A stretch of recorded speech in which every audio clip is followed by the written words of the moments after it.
Tartu Ülikooli Akadeemilise Spordiklubi juhtimisel siis see jooks praegu käib, kui nüüd 300 meetri jooksjad kohe oma etapi jalge alla võtavad.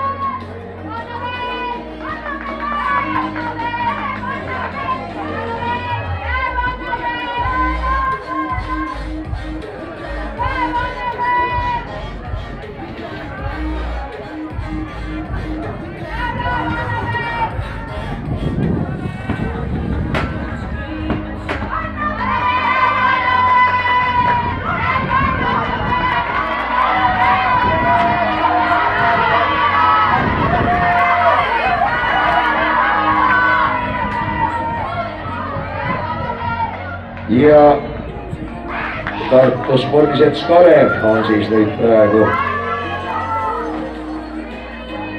seda jooksu juhtimas ja Margit Kalk viimast vahetust jooksmas. Tallinna Kalevil käib Iisrael, Kanita Kaare, Ohvrisel, Tartu Ülikooli Akadeemilisel spordiklubil Liis Roose, Liis-Peet Adonen, Audentese spordiklubil Elin Meier, Nõmme kergejõustikuklubil.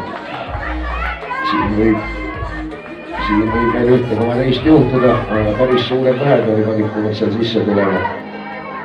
Kas keegi midagi veel parandada saab ja suudab, varsti saab näha.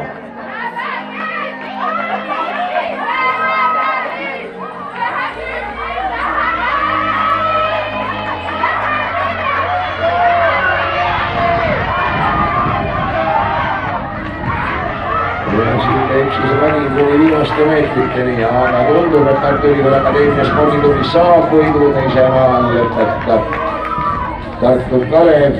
Kolmandana Audentese spordiklubi, kui läks vahepeal juba keegi veel siit läbi.